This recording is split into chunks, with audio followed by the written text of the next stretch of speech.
She felt Caroline's breath stutter out against her face as she'd insisted, "If I could have my daughter look up to anyone in our lives, I would choose you."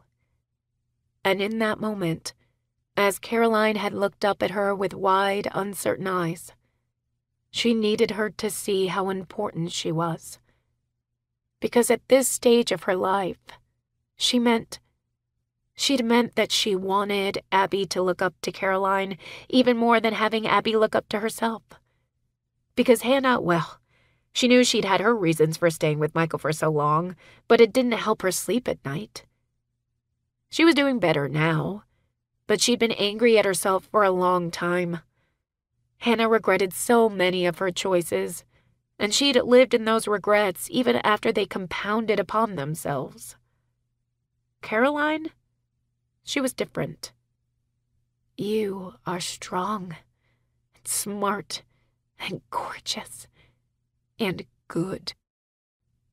Caroline was those things. She was strong enough to fight all of her own battles and shoulder so many others. To help Hannah, to be there for Abby, to be the one her parents relied on the most whenever they struggled. For all of the rest of her clients like Hannah, the ones who needed her. She was smart enough to handle it all and do it with grace.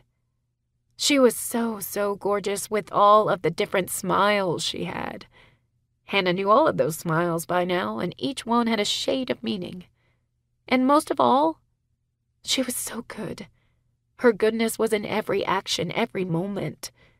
She was so much more than Hannah could have ever fathomed before really knowing her. She was so much more than she gave herself credit for. She was just so much more, Hannah thought, as she looked down into wide brown eyes, as she felt Caroline's heartbeat staccato under her hand. This was Caroline, who had cut Michael off at the knees, who worked into late hours in the night and shifted around her schedule to help not just Hannah and Abby, but everyone else.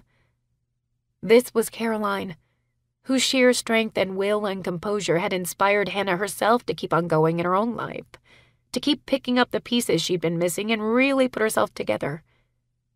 This was Caroline, who was brilliant and sweet and beautiful inside and out, and "You're kind of my hero, too," she whispered, not even realizing the words snuck out of her throat. It felt like everything slotted into place in that moment, like her brain had been missing a key piece to understanding herself in the last few months, and it finally clicked into place. Oh, God. But she was nowhere near ready for that. She was nowhere near ready to be with anyone else, and certainly not Caroline.